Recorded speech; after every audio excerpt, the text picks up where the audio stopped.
Au cœur de la vision du chef de l'État, Félix-Antoine Tshisekedi Tshilombo, c'est le peuple. Au centre de toutes ses actions, c'est le peuple.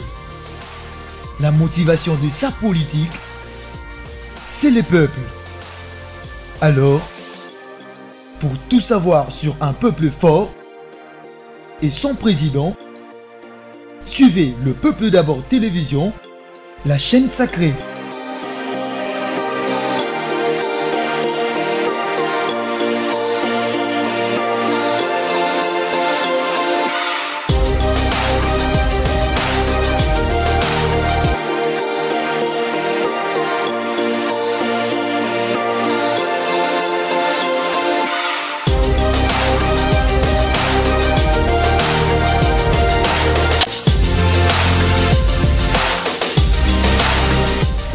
Très bien, vous êtes très nombreux à traiter suivre cette chaîne d'information, les Peuple d'abord télévision. Merci de votre confiance renouvelée à travers cette émission en réalité, plus votre émission socio-politique et économique où à chaque fois nous parvenons à faire des analyses sur l'actualité en Bokanabiso, la République démocratique du Congo. Comme d'habitude, aujourd'hui sur ce plateau, on va essayer de parler sur un sujet vraiment très crucial. Au moment où on a été touché la population, tout le monde sur le plan sécuritaire, insécurité au on a deux volets, nous sur le plan, il y a ville ya Kinshasa, un général, Blaise Kilimbalimba a vraiment deux numéros verts pour que ceux qui makambo ya kuluna kidnapping n'engazali ko régner mingi ceux qui écoutali na yo vous attend ko benga to komika ko solo te ba ceux qui vraiment ya onde ko la solution moko ou bien ko la vraiment car ezakaka n'engi to mona kama kamno soutenir les arrestation bakangi bon bakina wana makala après to ki ba message moko horrible ou bien ko za lo lenge nini et puis to ko sur le plan dans est du pays tout le monde ndenge ba prorogation ya EAC et Salamé de Soussou pendant que le président de la République qui a déploré où les bongo misala kito côté au EAC sali na mopandi à est du pays mais tout le monde li Soussou kaka bango wana ba prolonger li Soussou mandat wana to ko sola na plateau na ngai et puis to ko sola na makambo ebele uti ko na niveau est du pays ndenge ba bomaki batu to mona ki ndenge ba ministre ba meka ko défiler pour ba si réellement qu'est-ce qui s'était passé na yango na zalinga imorote na kati ya plateau oyo sur le plan élection pe ko zanga te to ko sola yango pe awa tout le monde déjà mercredi oyo déjà balancé ko zala bongo liste provisoire il y a ba député provinciaux nous tout ba déposer qui na ba député candidats municipaux nous surtout to ko sola yango na plateau na ngai na ba candidature présidentielle auto mona ba to ebele ba sali défilé na makambo le ki mo ebele vraiment na zalinga imokote na zabongo na mwana mboka Moïse Ngwila wazali bongo coordonnateur et va fédérer nous surtout ya tiango coordonnateur cellulaire ya ba cellulaire nous surtout ya zandu ya tiango mwana mboka Moïse Ngwila wazala rapé moko ya invité na kati ya émission en réalité plus mwana mboka Moïse Ngwila mbote na yo mbote madame mais qui kobe ça moi mukie personnalité dans la kati ya UDPS et ça président coordonnateur ya non, en fait, Nakati a eu de PES le parti du peuple congolais. Ok. Parti Oyo et Botami pour notre succès Bozouya République démocratique du Congo. UDPS parti Oyo, il y a 13 parlementaires que je salue en passant. Ok. UDPS Oyo Ezala qui est Ezalipe Kozala est fondé pour le bien-être du peuple congolais. Nakati Alingomba wana Nazali président cellulaire, c'est-à-dire je suis pour te dire que tu es de l'UDPS, il faut passer par un président cellulaire de l'UDPS.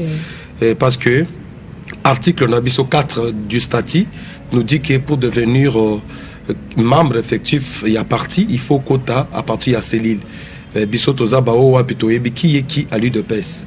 C'est juste ça, mais dans le cadre collectif de président cellulaire, je suis le coordonnateur des présidents cellulaires Nyonso ya Chango Mobimba et puis Tozana collectif ya président cellulaire Nyonso à ville province de Kinshasa et aussi et comme il s'étendre et comme à Bukavu et comme à Goma et comme à Lubumbashi et Tozo Lingete Bisonyo Tozana Lobomoko parce que Biso Tozaba directeur de la campagne à Libosu, chef de l'État, les chouchous de tous les Congolais, Fatou Béton, président Célère Nyon Seka Zoami, et dans le nord, sud, est, l'ouest, Aza, directeur de la campagne, il y a Tata Mokonzo Ekolo, il y a Mboka Nabiso. Ok, merci beaucoup moi Mboka Moïse Nyangule yango et c'est là kinga moi bilinga pour or coordonnateur on comme on a collectif il y a président cellulaire surtout yango na yebiki d'habitude na lobaka aza président cellulaire na niveau ya tiago yango moni c'est là kinga moi koko sopo na koloba moi Mboka Moïse Nyangule là je signale aussi que aza pe candidat candidat député national na niveau ya tiago na ya tiago surtout je pense que boyebi moto na bino bozala kanaye à chaque fois oyo ba réunion ezala bo assistant bo solo la ba image pe beaucoup mona lettre ko na kati ya si j'ai ngoma kasi mais si je ne biso oyo question na ngai ya question na ngai on a nika tout no ya liboso que moi na Mboka Moïse Nyangula vous allez bongo moko ya UDPS ça parmi bakambi UDPS te biete et donc ka pouvoir après ko za pouvoir vous pouvez diriger to comme na année terminale ya mandat na bino pour na 5 ans est-ce que aujourd'hui Moïse Nyangula peut être fier liboso ya bato pour le baité IDPS oyo makamutozara ko lela libanda ya onde pe otosala na kati ya pouvoir. Merci madame, je viens vite vous féliciter, c'est une question très pertinente. OK. Parce que les loba congomani nyon so bayebi UDPS, d'ailleurs il faut comprendre que UDPS et Salaman à époque nini et bit ya UDPS et Zalaki ya nini. Et c'est juste ça. UDPS a kotaka pour état de droit, pour le bien-être de tout un peuple congolais. Donc c'est juste ça. Maintenant, question dans le lobby, est-ce que je suis fier de commune à Soukayaba Manda, Manda ya Katia pouvoir bloquer Tosali. Je suis très fier et j'en serai toujours fier. C'est la fierté même. C'est la fierté même de tout un peuple congolais. Non, et loko ya liboso na koloba awa. Tango Félix Antoine Tshisekedi Tshilombo, de père et de mère bien entendu, et à côté na pouvoir Oyo.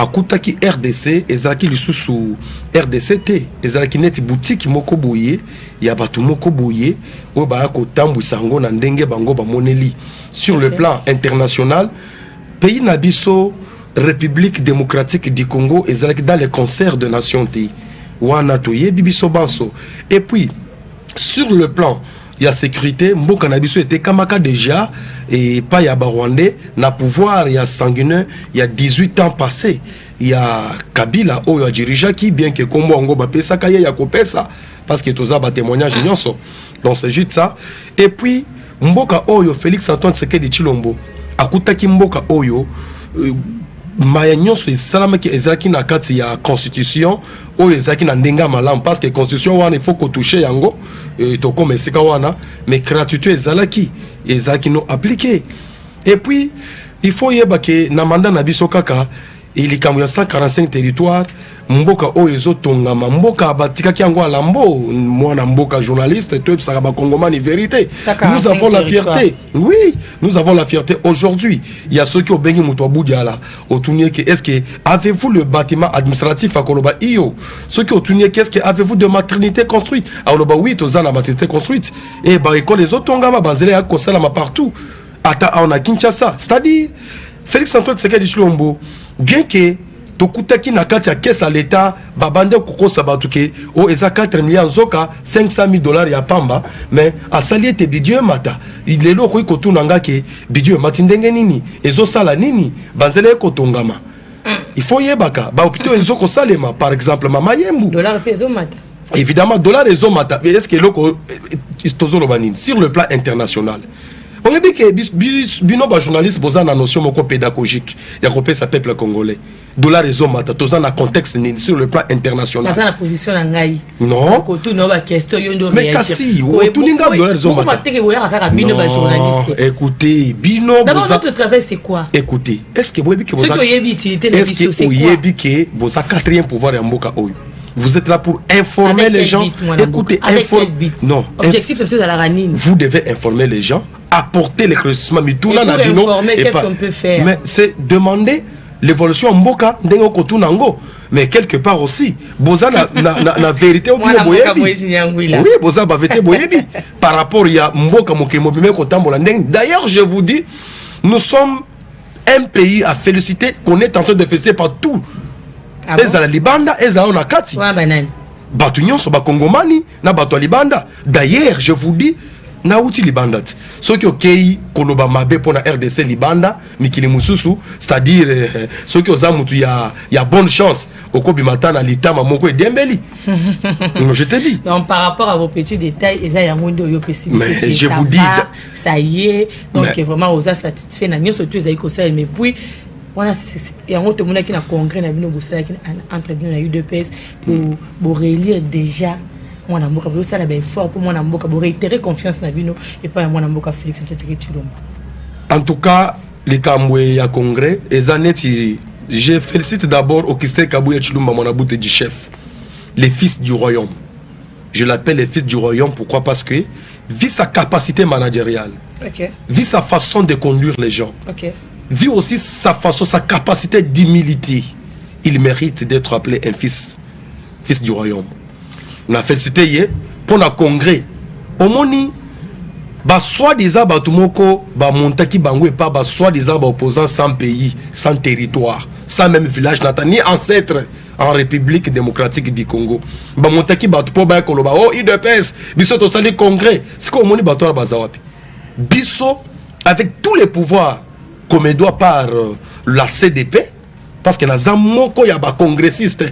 OK. Tout ça qui ango pona kolakisa mokili mobimbete UDPS azana candidat na ye unique Félix Antoine Tshisekedi Tshilombo et puis UDPS eza engagé par secrétaire général Augustin Kabouya Tshilombo fils du royaume à part lié mutu mususu azate to pesa qui est makoki nyonso to certifié ango parce que il y avait un congrès ordinaire na Kisantu où ça qui l'a fait passer en janvier et où ça qui extraordinaire avec un point inscrit à l'ordre du 10 jours. Parce que au moment où bato mususu vous savez en combat vous savez qu'on a lumba écoutez madame non écoutez je vais vous répondre une chose. Je ne suis pas ici pour parler même de l'union sacrée. Naza pour la UDPS. Vous êtes membre. Mais Tokoki, oui, nous sommes membres. D'ailleurs, Bissonde ba génitaire ya union sacrée. C'est la volonté ya Mokonzi. Écoutez, Toza bana liboso. Eza volonté ya Mokonzi Mboka, union sacrée. Eza souci na ye asali, mais eza motema na yete. On comprend. Motema ya Félix Antoine Tshilombo c'est l'UDPS. Bissonde bakolo Félix. Parce que je vais vous troubler mouké mais appellent les Kambuyo Lobaka. Bah journaliste pour Lobakango. Pourquoi? Au moins les Kambuso qui est Salemi Lelo attend l'Assemblée nationale. Qui gère là-bas? C'est Mbosoko Diakwanga non? Et quand tombe na mutu yanan. Yo Tshisekedi o UDPS. Ceux qui ba lobeli mabek Tshisekedi te ba kolobela Augustin Kabouya Tshilombo mon aboute du chef. Ba koye ba te ke Mboso azana parti na ye ceux qui est na Sénat ba koye ba nani ba hatite. On comprend. Pourquoi baba hatite bon na makambo nyonso wana esengeli Kongoman nyonso yebete UDPS azana candidat moko c'est Félix Antoine Tshisekedi Tshilombo bato union sacrée to pesi bango longonya merci makas parce que mususu ba comprendre que il faut to sauver mboka bango pe bazo bunda na ndenge na bango po ba pesa majorité pas tata mokonzi mboka. Merci beaucoup mwana mboka Moïse Nyangwila wazali bongo président cellulaire Nakati au sein de l'UDPS du parti présidentiel. Moi, je suis côté directement dans l'élection, mais dans le début, dans le qui a été oppose à les candidats. Oui, absolument. Sur l'être de l'élection en général, il oppose Mikoutel Nakati, il a un souci. Qu'est-ce qui t'a poussé, Yako, ta candidature na député national, députation nationale? Et le Kwaliboso, c'était. J'en ai droit. C'est un devoir aussi patriotique. Et aussi, tu sais une chose, et le Kwaliboso, Mutuna Reza Makasi, Tikangana Tanalo. Mboka Oyo, et Zamboka Bajen. Et puis le chef de l'État, Fachi Beton, le chouchou de tous les Congolais, il a dit des renouvellements de la classe politique. Au Moni, il y a les bosses de la constitution à Bisso, na séparation nante. Et ça n'a pas disposition moussous na constitution à Bisso. Et puis ça les lots, bah étranger pouvoir y a cause au sommet parce que était élaboré en bonne et due forme pour sécuriser bah étranger, mais torpiller bah congolais. Par exemple, dans les Cambouis sous-traitance, dans les Congomani ba konyo kwama, kende na awa na poids lourd, Kende na ba social ba libanais. Ba futa maka combien? Boni. Discriminé. Est-ce que ba député oyo to votaka? Est-ce que ba sala loi moko ya ko protéger ba congolais? Ba sala ngote. Ba sala ngote. Spoye ba ke ba tuana ba député to votaka. Ba sala ngote, zwa caméra na yo, kita na poilu, kende biska ba libanais ba sala ka musala. Kende biska ba chinois ba sala ka musala. Au monde de bazo souffrir. Et le quoi mi balé. Est-ce que ba député auto votaka la fois passée? Basa na volonté que économie ya mboka eza mboka ba na mboka. Ce qui les lots bazo permettre un chinois à teka tonga moko, un libanais à teka tonga moko. C'est pour que l'économie à ba na mboka eza la par terre. Est-ce qu'il y a une loi quant à ça? Batouana bazana droit ba chinois ya côté que eloko moko parce que loi o ba salaki et pas ba soi-disant ba député mais baza bango nyonso te bon ba votaki ba yeba kité pour na kopesa congolais valeur na ye nga attend que o bien président c'est l'air c'est qui azane chef du quartier à monaka aza direct na population na base surtout biso na ba changu kuna surtout biso na changu on comprend pendant que to loba qui valise ko za d'accord on il faut illustrer biso ba image ya mwana mboka Moïse Nyangwila ba photo ndenga zora tan ko kutana na population na changu parce que le bi aza le roi chef du quartier à monaka donc ngai na monaka na sala descente omoni changu ezaka kinkolo te ezaki mbanse kete eza wapite bomoni na sala ki côté musika na mboka ya ndambi na mboka ya ndambi omoni na kutana kina batu moko on dirait baza en dehors ya capitale baza en dehors ya capitale ceux qui omoni na tambo na ke ko visiter bango parce que na comprendre que ba député autopesa qui ba voir la fois passée ba yeba kateke ezana ba parti moko Kinshasa ezana biska musuba moto moni mal kwa na mboka wana ezana changu ezana changu na biso ka moko je vous dis na changu pe na capitale de la République du Congo apparemment le roi ezana je vous dis ezana awa nazoki na mona ba photo mususu wana mais ma photo ezali na botelemi na njete non je vous dis totelemi na njete bien sûr baza batu moko na kendaki pour le koma wana na betaki à peu près 1h30 même 2h tangu na komi kuna na yoki makambo ba yebisi ngai na leli na comprendre que Félix Antoine Tshisekedi Tshilombo a kokoma peut-être kuna te mais azana batu oyo balobelaka peuple congolais on comprend azana batu balobelaka peuple congolais bango babengami na kombo ya ba député est-ce que ba député ona na tuna ki bazwa kata kokoma kuna bazwa kata kokoma kuna te c'est pour cela ngai na souci ya peuple congolais ba image mususu eza na kena na Ilimbambu il faut ata kutu yo moto yebi yango et Ilimbambu ko Ilimbambu awa na Kinshasa na capitale koleka maluku okozwa kutu kano rapide okatisi mais eza changu non ne me dis pas ça mon amour na tuni bato est-ce que vous avez député musu ba yebi bango ba yebi kuna te ba yebi ata kombo ngote bayelio balekakala je vous dis ba yebi te soki muto yebi kuna peut-être na lotika kokoma te na komi kuna j'ai compris que chef de l'État basungi était pas ba député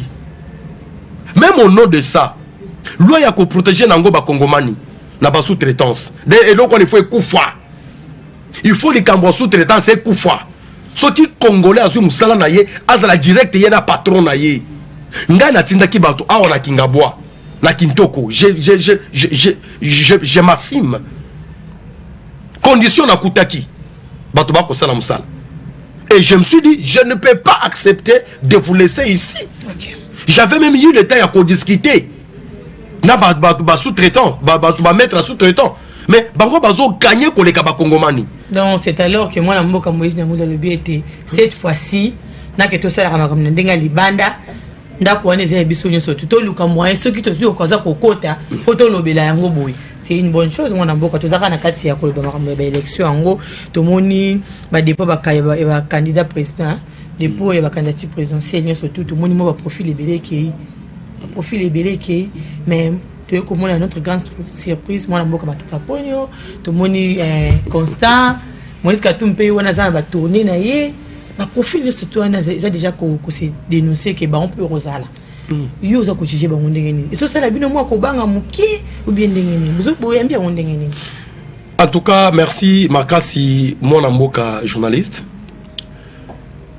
Batunyo so baza libre parce que Congo est à mon côté. En tant que patriote congolais, oui bi que nga na za personnalité publique. OK. Et sengel ke ba onyo so ba kolananga, ba comprendre que je suis là pour la nation. OK. Je ne suis pas là pour un individu. Na kokota na ba débat ba individu. Mais tellement que yo tuningai et c'est na répondre parce que les amis tuna oyo les amis tuna aux yeux pas population mais bateau bazo de diriger mboka hein on parle le biki on peut bâtir mutu ça compétition non eza soué ya mutu bato wana bache mutu pour ba comme ba président net mutu tourni au lobby et boni bo ceux qui Moïse Katumbi pour ne pas se faire la publicité. Akoya ko diriger yo kananu akoya ko on pré-campagne non eza la pré-campagne l'image ambandaka dans le ba maman bazoloba ekolo yo bana bakotanga en tout cas ceux qui n'habite ceux qui régime ba kozana ngolo ba bazana ngote sont durant il faut l'expliquer yo na mbandaka Équateur na lobby hein au moni peuple congolais comme d'amature. OK azaya kokosati au moni mbandaka ya oyo Katumbi bazalaka na 18 ya basankine na Hippolyte Kanambe kombo to ebelie yangwana mais le bel non eza au moment otuninga il faut les peuples congolais bazana posa ba yo kanga vas-y moi na mboka eza skombandaka ya leloti ça c'est un ya mibale oyo lobi kazo sala ba pré-campagne koloba ya pamba zoko kolobate il n'est pas même un Congolais. Il y a la différence entre un Congolais de papier et un Congolais du sang. À quoi diriger Banani? À la tête, il y a Katanga. Et l'autre, il y a Atikaki na Katanga. Oh, bah, Congoman, il y a Katanga, bah, qu'on raisonnait que au bazar, na gouverneur. C'était que, Koyiba minéré, il y a Jekamine. Et ça veut dire que, Lexa ba remorque et quand na Zambie sans que ba foute un point à l'état. Mais vous allez nous dire quoi par rapport ya muto au kolobake azo sa la pré-campagne muto akenda ko funda biso na Israël kona ke bazo bona koma mokonzi. Mais azali ba osala makamuna ye mais congolais mon côté a koki kolinga un étranger d'urgé. J'assume mes propos. Donc, on lobby le Kambouya, on moni matata pogno. Naye kolobé la batute, mais comme c'est la question, on lobby ke batuna ki, il faut la répondre. Mutoyo atika bukangalonzo par terre. Mutoyo azana dossier na justice congolais. Je te dis, on ne peut pas imaginer moi. Ce qui va image zabache la biso. Kutunga na zana ba image moko ona monaki ba kolobake matata na ko citer no wana matata boye matata boye non boye non ce n'est pas que bazui mo loba bato batie mutu population e ko wolola mutu population e ko qualifier mutu population e ko qualifier que azaboye bukangalonzo est-ce qu'azong sambonga bato alinga comme président de la République un président de la République azoboye nanu que tango azwaki bambongo ya peuple congolais pour le conseil la bukangalonzo justice a commis koluka pour atteindre bako ko juger ngate mais soki mutu ango comme président de la République n'est-ce pas avoir nyo soit peuple congolais ko koma yaye président de la République a ndenge nini ya na niveau matata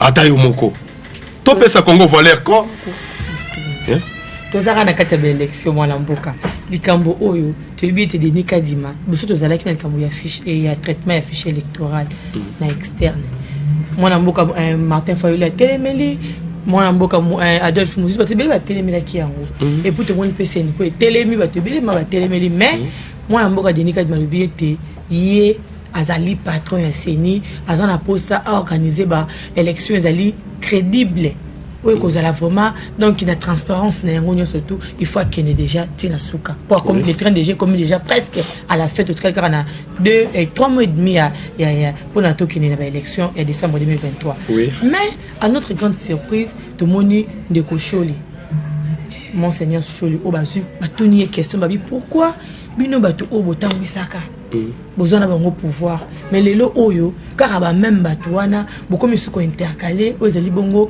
ba objectif na bango déjà que ba élection pe ezalate il faut qu'un fichier électoral et salima bicho la lobby soki toza ko boya ba élection en salima ezate pona o boy eza parce que tu ebite soki to tiki ba élection salami pendant que ba ninga msusu ba boy en tout cas to kozwa ba problème moko eux cause la très grave na mikolo koya to ko traverser la période moko ezala vraiment donc e cause la kito côté les plus courageux à quoi ko alobi yango to boy to traverser crise wana ya mabe ya makasi wana bon na ko répondre mwana mboka omoni nazalaka na respect mingi parce que un parti politique c'est aussi encadrement ya ba jeune et aussi couper sa gêne morale, mentale, parce que bazo formé ba cadre ya lobby la République démocratique du Congo.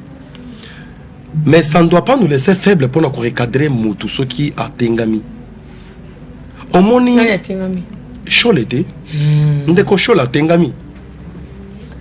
Na lobby bien ndeko chole. Ndeko chole yeba kazali homme spirituel. C'est spirituel. Bon, je t'ai dit. Non, Vanda, est-ce que Chola yebi maka.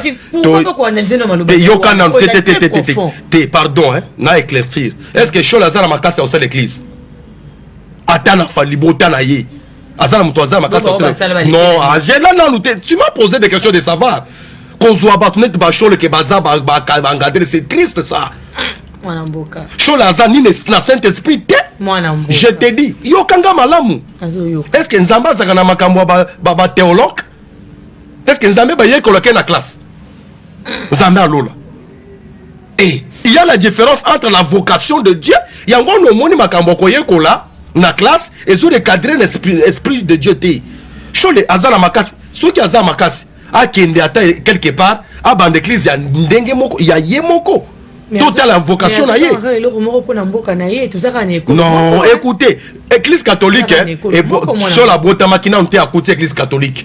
Église catholique eza cholete azape na mundimi kuna te parce que ayebi bokasi a reçu l'église te. Pourquoi pas? Collier ye na makambo église te. Pourquoi pas na kozoma loba ya choli na kozwa ba inquiétude ba ninga msusu ba partie prenante msusu lokola ba Martin Fayulu ya ba Moïse Katumbi ko sala ka keto ki na dialogue. Te yokana na répondre à kamwa chole eloko zo sala ye motema mabei eloko ami balé bango balobi ke baza côté du faible kende na école ya Mosengo kende kuna na Victoire na école catholique bazo futa bana combien? Est-ce que chole akoki ko kende na ko ebisa ba tu église oyo batiaki ye banoma ki ye wana teke to ki séminaire va bazara formation mo bien makasi formation bien kasi mission yokana nous très efficace devant la population oyo alo baki ye konyo kwama mais azo futa bango mongo. Oh madame batona bazo yiba miso la peuple congolais te na lobby chole soki bazana na volonté ya peuple babandana ko kitsa minerval muto na volonté ya peuple azaka ka Félix Antoine Tshisekedi Tshilombo oyo wapi akuta ba chole awa mais gratuité zala quitté mais à sali gratuité des études mais en plus azotonga partout. Et c'est que Moko Félix, mais Chole, Baza Batumoko, en tout cas, d'ailleurs, ce n'est pas un pasteur parce que Azana vocation à Zambéti. On a posé un moment qui a sous question pourquoi pas qu'il dialogue. Dialogue, toko dialogue nana banane. Pourquoi dialogue? Dialogue ndé mais les biso qui va infiltrer biso. Entre Martin Fayulu, Moïse Katumbi, entre Félix Tshisekedi, mon batebele wana ba show le pec c'est une copie za la wana. Nazo betelo li solo. Dialogue e wutu wapi? Omoni batunyo so wana. Bayebaki ke Félix Antoine Tshisekedi Tshilombo a organisé ba élection te parce que bayebaki oyo batikaki na kati ya mboka oyo na caisse parce que bato ba geraki. On comprendre. Tango eye ko surprendre bango ba s'organiser ki te po ba ke maponami. On comprendre. Et puis kolobaka ke Martin Fayulu na ndeko otunu ko uti ko tanga wana bango bazolinga dia non eza la communauté internationale parti moko baza sima na bango parce que bamoni ke moyen o ya kokota ba infiltration na kati ya mboka eza lisusu te. OK. Bazalaki sûr te que ma ponomi est kosalema. Maintenant avec Fachi de Dieu, Fachi Béton, Félix Antoine Tshisekedi Tshilombo, avec l'UDPS qui est géré par secrétaire général Augustin Kabuya Tshilombo, le fils du royaume. Bamoni ke tozo kende wapi ma ponomi. Li Kabuya Diallo ke kozala te parce que ngai na bino constitution oyo. Mission na ngai ta na okota na parlement bala ntiango no so ba yoka ngai bala nanga malamu il faut to toucher yango. OK mwana mboka Moïse Nyangwila. Diallo konde esala ke constitution oyo ezala biaisé. Merci beaucoup mwana mboka Moïse Nyangwila directement to na deuxième sujet na biso mais to sala ki descente moko ya moké hein parce que car na kati ya parti na bino bozaka na groupement moko ya force du progrès. Oui. Ba doit combien ko le bébélé baza ba milice ba kambe maki na ngaliema awa au force du progrès ba onde ba komi vraiment ko sala ba ma bébélé na nzela. Alors micro na ngana tika bongo te akenda ki na kutana ki ndeko moko force du progrès na zo ki ta ko tuna bango na kutaki bango na réunion na tuni bango pourquoi nyoso to wana invité ceux qui rejette ko za d'accord na ngai o tsheli biso image wana mais e ko za mo ba question ko zo ngape parce que ça image mo non monté ça image mo ka mater mais quand même boyo kana nto kana pe bato wana Tshisekedi Tshilombo afanda na ngbende wana ye moko président de la République a du progrès o webi sanga que président de la République a milice. Lelo ba bibo ena trouble voir même quatre na bino moko trouble les ama quatre beaucoup mieux de partager to éviter ceux qui bozo travailler ndenge ni force du progrès mikolo ya lelo na mukolo ya lelo pona koloba bosolo pe bosembo du progrès ezalaka na problème te du progrès kabona répéter mais il faut toyeba tango elanga ekomi munene champ ekomi munene il faut mutu nyonso azala leader na point moko pour diriger ba pate babunga nzela te yango to kabwana na 4 districts Changu, Lukunga, Moamba na Funa mais batu nyonso ba siège wana nyonso ba tongi na nute batu nyonso baza ko émerger na okana ba kwena bango toza na langage moko pour ba ke du progrès et kabwana te peso tambola na nzela moko te tout mola Félix Lobby pour mona du progrès so ga bozala ndenge nini so ki akozala na sima na OK maloba na pona ba election pa bato bazolanda ye maloba ngai ya suka ezali na kosenga na ba militant nyo président bonsoir bonsoir maman ko kusa bino ala kati ya réunion bino force du progrès ya Kamalondo objectif ezalaki ni pour la réunion ali objectif principal ezalaki ya ko yebisa ba combattant nyonso ya force du progrès que va continuer à soutenir le chef de l'État et kotalisa na bango qui Oyazali de père et de mère congolais mais bandeko mususu pe ka ya ba congolais ba mi bomba sami na sima ya casquette ya église po ba luka ndenge nini ya ko bundisa oyo azana vision kotengisa vision oyo eza pona intérêt ya ba congolais nyonso tandis que biso nyonso toyebi ke basango babotaka te azaka na voix moko ya yeye moko mais ngai na bandeko mususu tosalelaka oyo nzambe alobi remplissez la terre donc na nsima na ngai bana bazali bavoix ezali mais oyo aza na voix te alingi abebisa destin ya tout un peuple yango tozosenga na bakongolais nyonso base diriger derrière vision ya chef de l'état mpona korelure ye lisusu pour que akokisa oyo ezalaki posa na ye yango détermination na biso na jour détermination na ezali bo mais force du progrès wana eza mwa question songi bozala mo barimere ebele force du progrès ba milice force du progrès bango bakomi kosala musala oyo esengeli soda asala yo ko expliquer bato nini Tshilombo afanda na ngbende wana ye moko président de la République a du progrès oyebi sanga ke président de la République a milice na mukolo ya lelo pona koloba bosolo pe bosembo du progrès ezalaka na problème te du progrès kabona répéter mais il faut toyeba tango elanga ekomi munene champ ekomi munene il faut mutu nyonso azala leader na point moko pour diriger ba pate babunga nzela te yango to kabwana na 4 districts Changu, Lukunga, Moamba na Funa mais batu nyonso ba siège wana nyonso ba tongi na nute batu nyonso baza ko émerger na okana ba kwena bango toza na langage moko pour ba ke du progrès et kabwana te peso tambola na nzela moko te tout mola Félix Lobby pour mona du progrès so ki abozala ndenge nini ceux qui arrosent na simana maloba nanga ya suka ezali na kosenga na ba militant nyonso ya IDPS ba combattant nyonso ya IDPS toza ebele koleka ba parti nyonso ya liboso eza ya mutuna il faut na ya nulo ya solo force du progrès docteur Etienne Kondo Etienne Tshisekedi wa Mulumba de heureuse mémoire un docteur en droit a créé milice. Tous en opposition force du progrès à la milice. To comme na pouvoir, to comme milice ndengenene. Oui, na kati na biso to yebi régime oyo tuko le kandenge zalaki. Ba dédoubler makambo. Ceux qui bazo dédoubler parti politique, bazo dédoubler mukanda ya lupango. Pour ba dédoubler mouvement informel, ya kati ya jeunesse ya IDPS. Yo bango minute mukie pour ba na ba laboratoire wana. Donc, force du progrès, et tika la kozala jamais milice, force du progrès, et bunda, po, mokonzamboka Félix Antoine Tshisekedi Tshilombo, afanda na ngbende wana, yé moko président de la République a du progrès. Au web, c'est que président de la République a milice. Voilà, merci beaucoup mesdames et messieurs, on est avec Kibongo, moi la mboka Trésor et Yadema, on est moko ya force du progrès. Moko ya force du progrès Kamalongo, ou moi la mboka Moïse Nyangou, il a tout directement dans le deuxième sujet. Deuxième sujet, tu es Kambouya insécurité. Insécurité, les autres qui l'habitent, Namboka, Congo, ils allaient touchés par insécurité. So, total, on a vu les Kinshasa, total, au niveau est du pays, donc ils allaient vraiment marquer. Tous nous, le général actuel, le général Blaise, qui limba, au 8 ans, il y a des numéros verts. Sur le terrain pour la dénonciation. On surtout na problème il y a kidnapping, na problème il y a bana kuluna abenga. Réaction on a yo moniango ezali bien et que susciter moi solution moko boy concrète auto zali koluka ou bien le lengeni ni mwana mboka. En tout cas merci beaucoup. Kona mutuna na yo. Likambo oyo ya insécurité ya Kinshasa.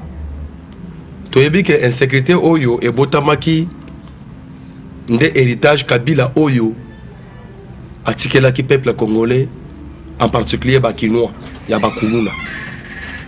Boyebi kuluna ba montaki ango pendant 18 ans ya reine sanguinaire pour na combattre ba opposants à l'époque. Yangwana boyokaki ba kombo ba chaleur, boyokaki ba kombo ba déba kuna na mokali, boyokaki ba kombo ba tebele kiri parce que Eza Bakuluna Oyo, Montaki, na ba personnalité ya mboka Oyo à l'époque, il y a 18 ans, Sankine Oyo, moi na ya Rwanda, Kabila a dirigé. Parce que il faut yeba, tozana ya chichi, paix à son âme, à tozana nzemo, tobano yemba, oh ya chichi, yezongse na Rwanda. Et puis mukolo ya chichi a kitaki na aéroport, abandon le français, moko lobi, mais, bazotune, mais pas journaliste RFI, azotune, mais c'est le fait Nani Tshisekedi wa Mulumba, vous venez d'atterrir. C'est quoi au juste? Non, non, vous voyez un petit Rwandais, il m'a dit de ne pas atterrir ici à Ndili, mais on va pour atterrir là-bas à Ondolo. Donc, nous avons ces images-là à gauche, à droite. Yangwana lobi que insécurité, loko les alaki bangonde bachaki yangona zela bakoluno bango moko basalaka. Mais tant au continue à pouvoir, bomoni et sika bachaka bango opération de Kofi Kobomana ba opposa Félix Antoine Tshisekedi Tshilombo aye na kanye makase kasese a comme si ba mususu ba bâtisseur ya mboka eloko ya mibale ezake esika o wapi basala kiete batongo bakoko se maîtriser ba soi-disant o balobaka bakulu na wana eye ko salete batongo bazui quand même opportunité Yako Bengama babatiser Yamboka Oyo. Yami Balé. Olobi général Askache ba numéro vert. C'est tout à fait normal. Et Zamoko stratégie na bango. Mais depuis accession, il y a Peter Kazadi, VPM, il y a intérieur, Ezalayo, Ezalanga.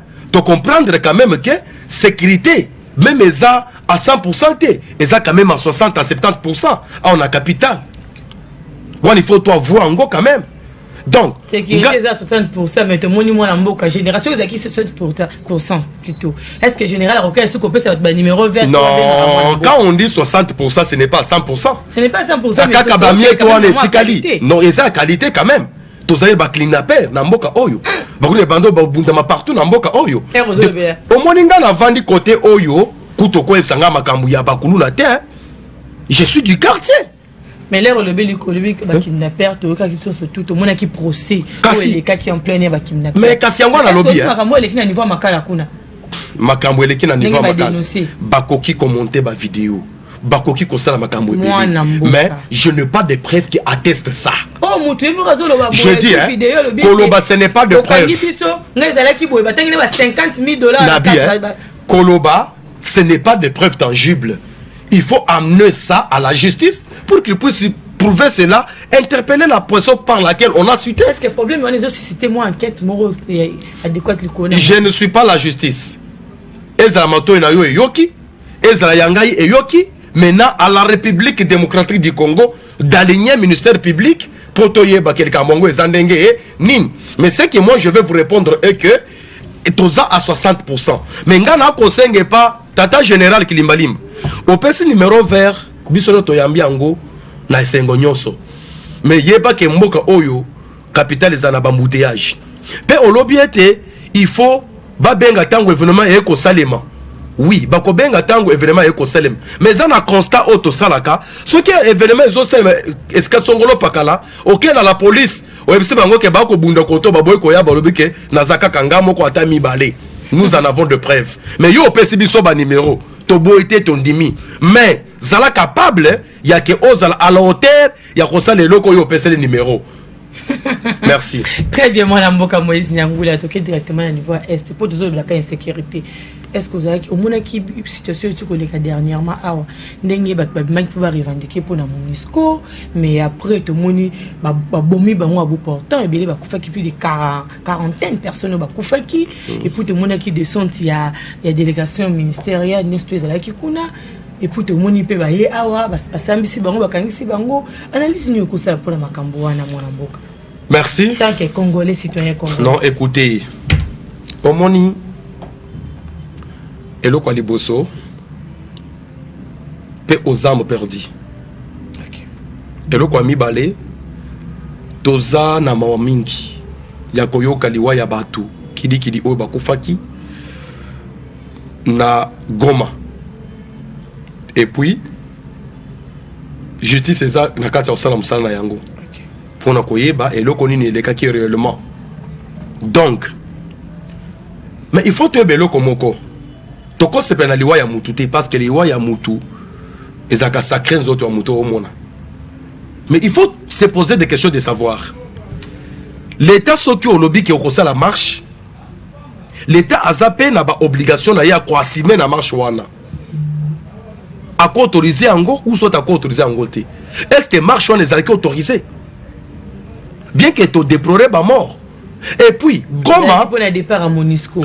Écoutez, non, écoutez, au moins. Congolais, ce que ça ne va pas. Ba Congomani bazan qui est au côté à Rosalani. Ba Congomani bazan na posta koyo kanga. Minute ya émission za kakotanga, mais ba Congomani bazan na posta na éclairer bango. Ba yo kayo mwana mboka. Goma d'abord eza na niveau nini. Goma eza capitale ya Nord Kivu oyo eza convoité na ba rebelle. OK. Oyo ba rebelle baza infiltré pe na Goma wana bazali. Mais ceux qui ba congolais baza na droit ya ko marcher bien sûr. Mais l'état de akopé ça accès ya ke ba marcher. Parce que tango akopé ça accès à cause la na makoki nyonso ko batela bango. Est-ce que l'état a pensé que bango accès ya ko marcher? Non. Ya mi balé. Est-ce que ezalaki stratégie té? Ya Rwanda na batu oyo bazana kati ya Goma bazuyokani pourvu que ba créer mouvement moko boye o ekokia ko coûter peut-être cher na Goma parce que tozo mona ka côté mo batu bakufi sikoyo na kati ya batu wa eloko nini bango ba préparaki. Est-ce que l'état ndimaki yango Goma nanu na minute yoyo eza convoité il faut ba kanga yango. Okay. Rwanda zo gérer seulement qu'il faut ba kanga Goma. Il faut Goma bazongo na ba rebelle. Yango wana faire de ces télémaki. Mais oui, il faut aussi défendre. Il faut défendre. Population. Ba bumaki people. Mais ezali kambo na sina lobby que tozo recruter li wana bango. Mais marche wana ezaki autorisé té. Wana mboka. Tozali ka wana niveau ya est du pays to monaki so toyebi mandat ya EAC.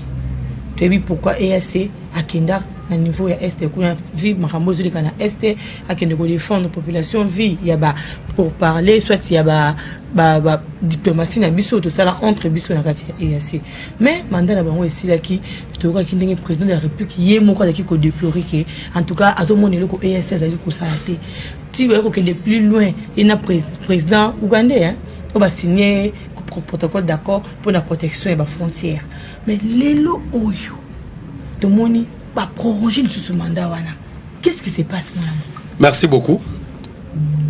Omoni mwana mboka Félix Antoine Tshisekedi Tshilombo a déploré kaka nyonso ya EAC ke za mabe.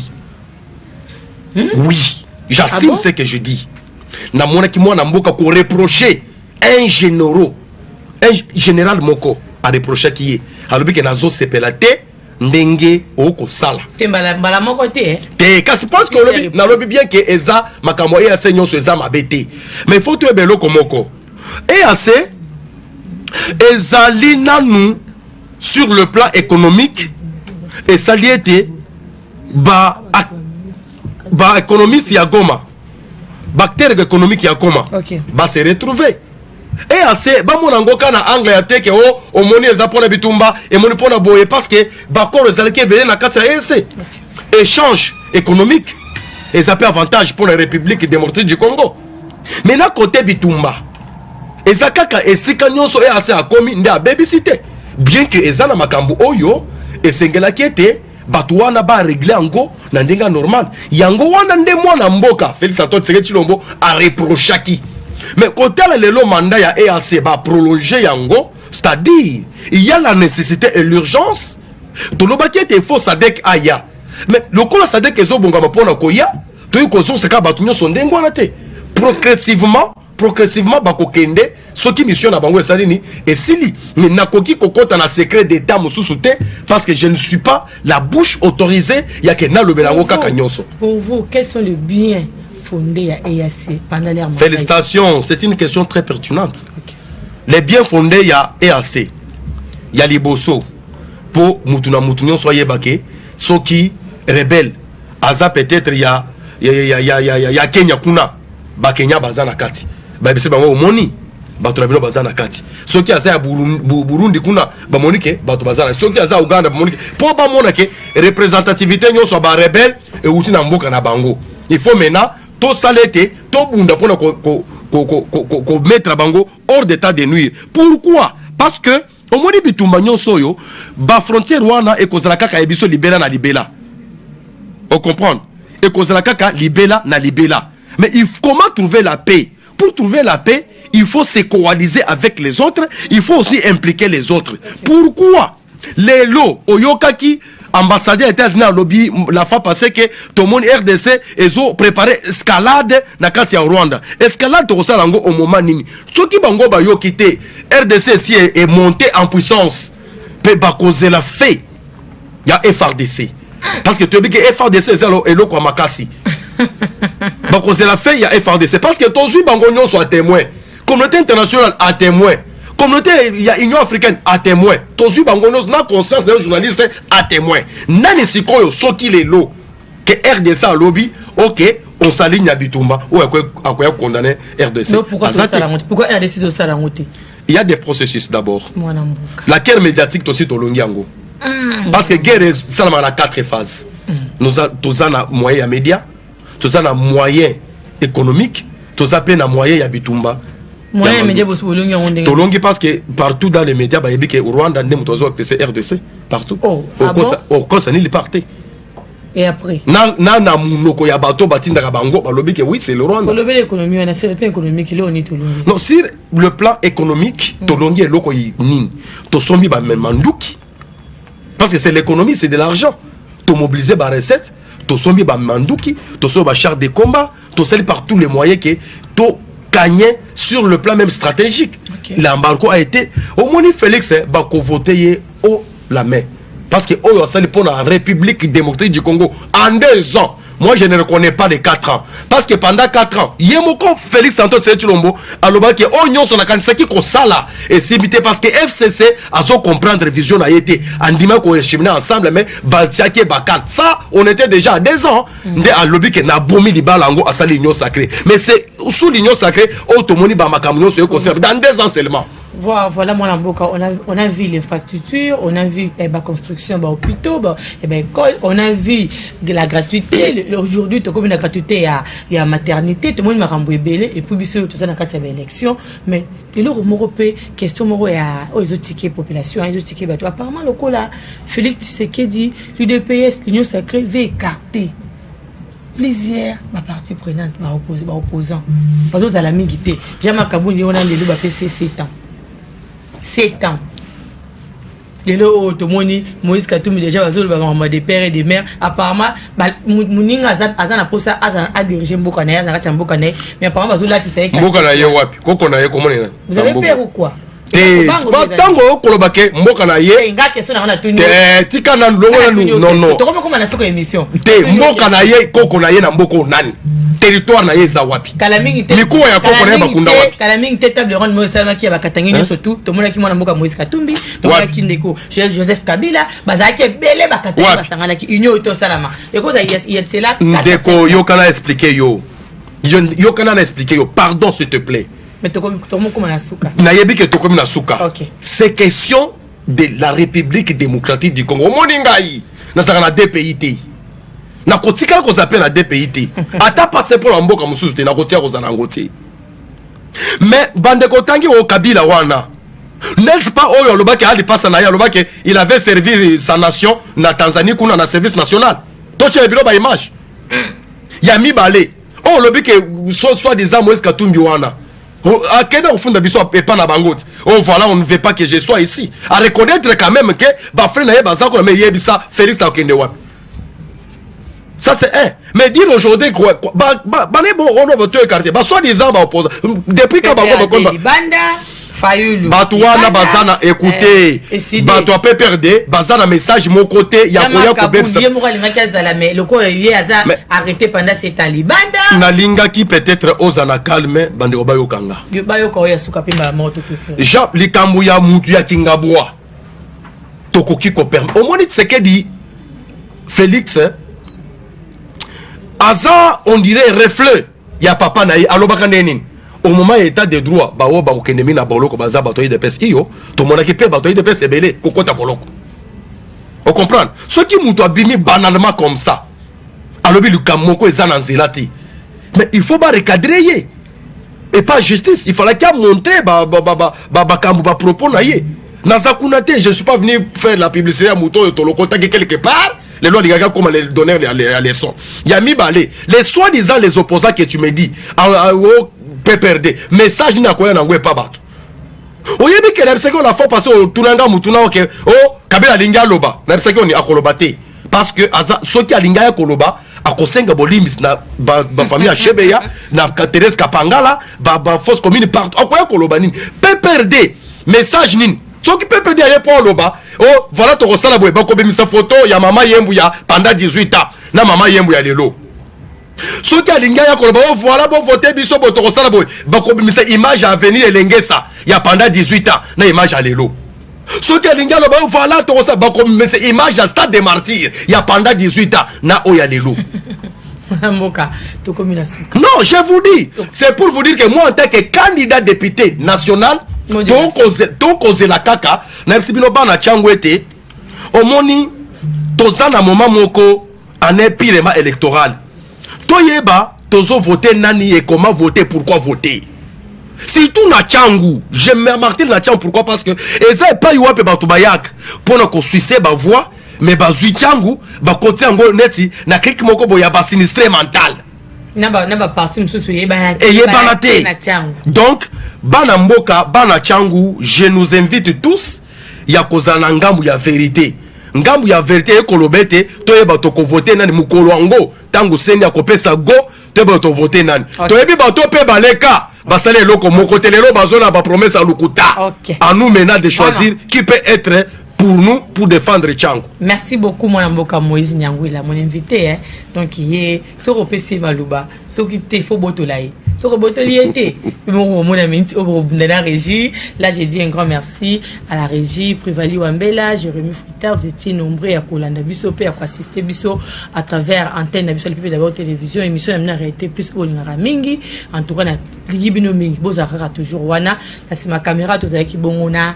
Aaron Moïse, donc bon on dit bah Sira qui vraiment caméra qui toko assisté par Tendresse au Azali bongo moko ya ba présentatrice il y a tranche d'animation et le mona peuple donc Tendresse il y a boka kabatu melo epé ba salier libanga Roger Tioyo mbote na yo biso surtout ba kambi amour à mbote na yo donc bazara mo ebele hein bazara mo ebele tokutani bongo na numéro koya Julia Botewa Mbote na yo tukute na numéro koya merci beaucoup ciao.